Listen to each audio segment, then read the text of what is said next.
प्यारे बच्चों, इससे पहले की वीडियो में मैं आपको फ्रांसीसी क्रांति के परिणामों के बारे में बता चुका हूँ।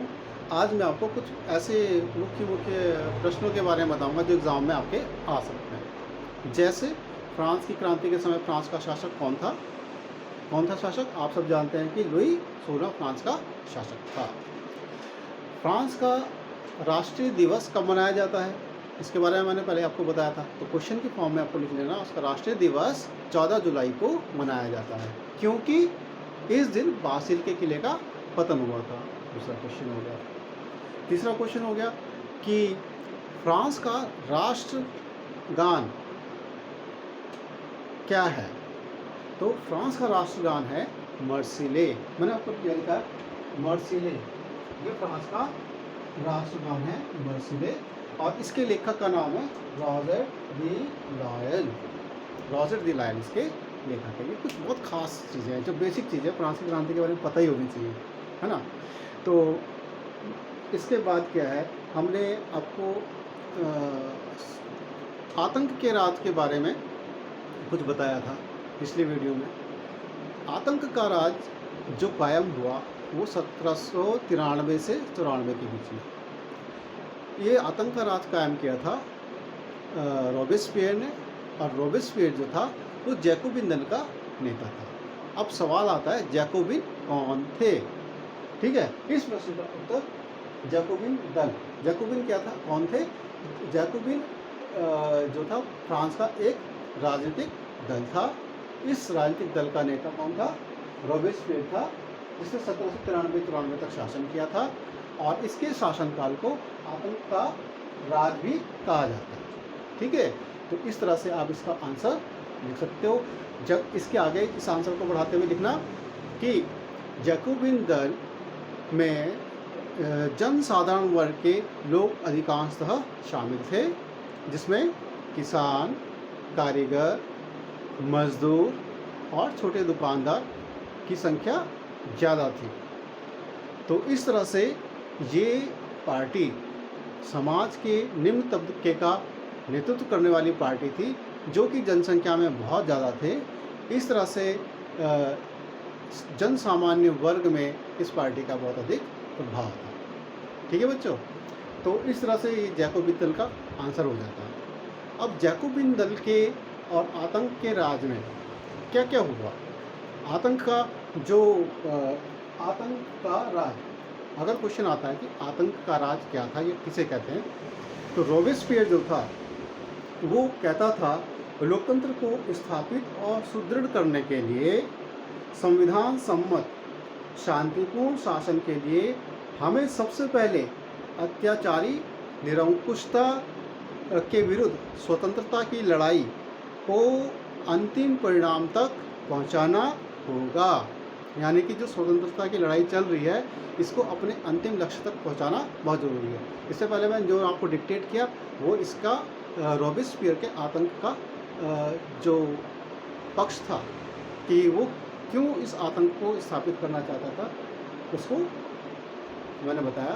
तो आप इसके उत्तर में लिख सकते हो रॉबेस्पियर जो था वो एक ऐसा राजनीतिक था जो कि आतंक के द्वारा अपने राजनीतिक प्रतिद्वंदियों को अपने मार्ग से हटा देना चाहता था, और इसके लिए उसने कानून का सहारा लिया, अपने विरोधियों के ऊपर मुकदमे दर्ज करवाए और कानून के द्वारा उनको मृत्युदंड दिलवाया।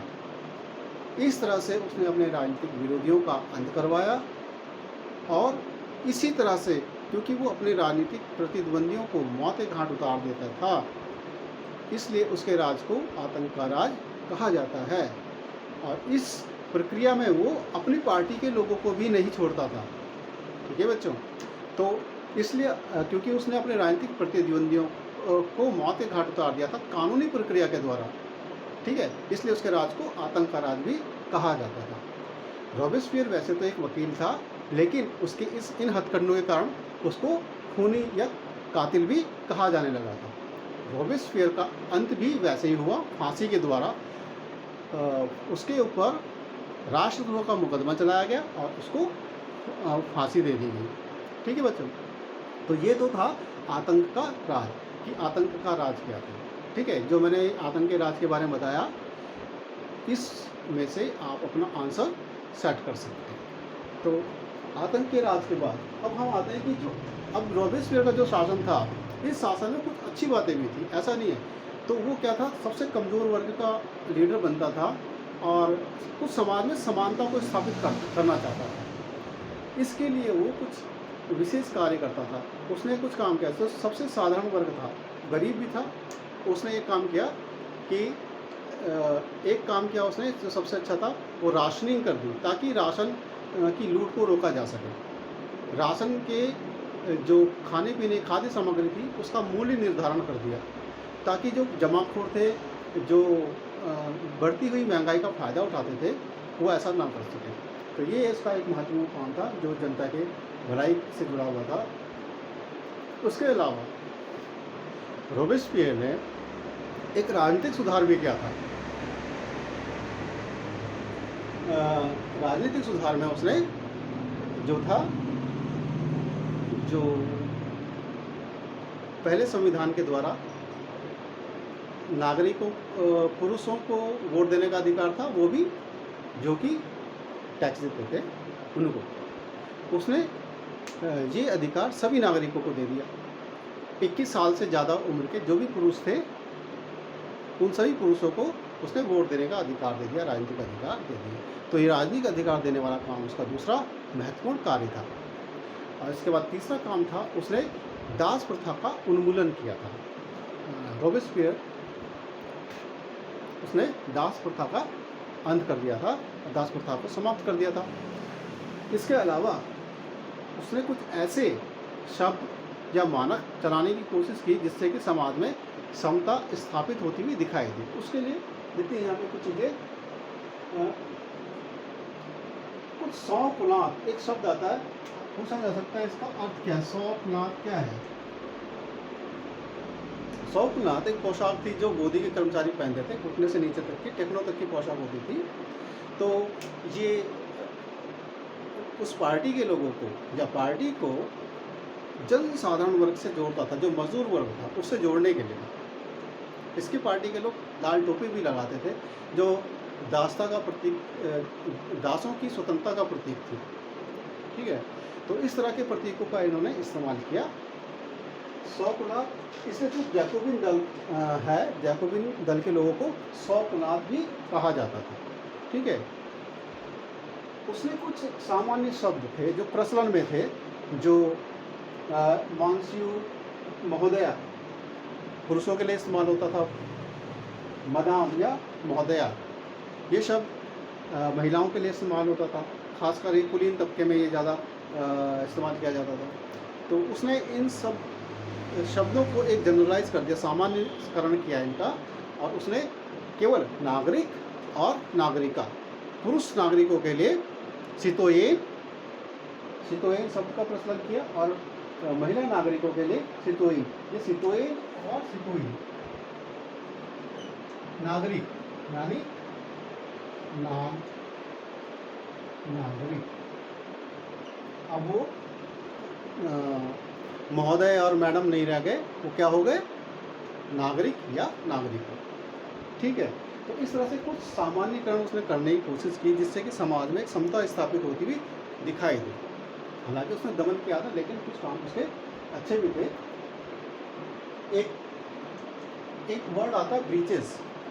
ये मैं इसलिए बता रहा हूँ कि छोटे छोटे क्वेश्चन कभी एक एक नंबर में आपसे पूछे जा सकते हैं। जो ब्रीचेस है वो जो कुलीन वर्ग द्वारा पहनी जाने वाली पोशाक थी, जो पैंट के रूप में थी और घुटने तक आती थी, तो इसको घुटन्ना भी कहा जाता था।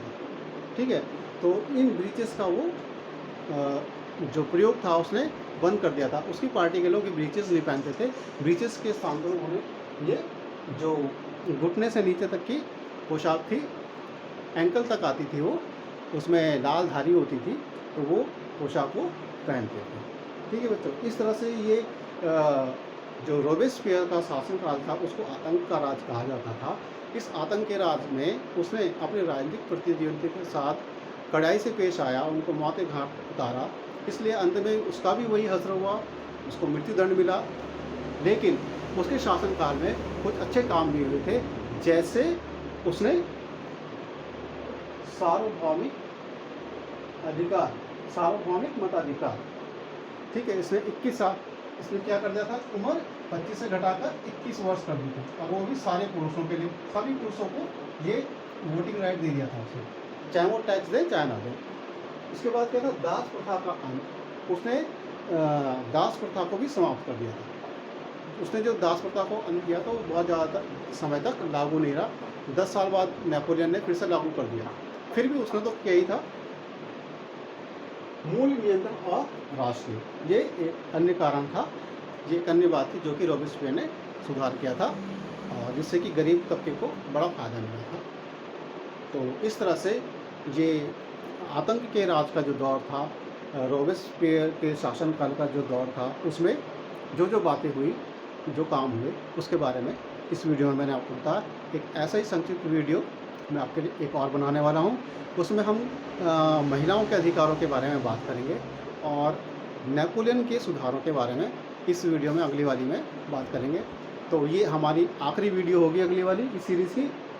थैंक यू बच्चों, ज़रूर देखना, और इसको बेल आइकन दबा के सब्सक्राइब कर लो, ताकि जो भी मैं वीडियो बना के डालता हूँ फिर बार बार मेरे को लिंक नहीं भेजना पड़ेगा। ठीक है बच्चों।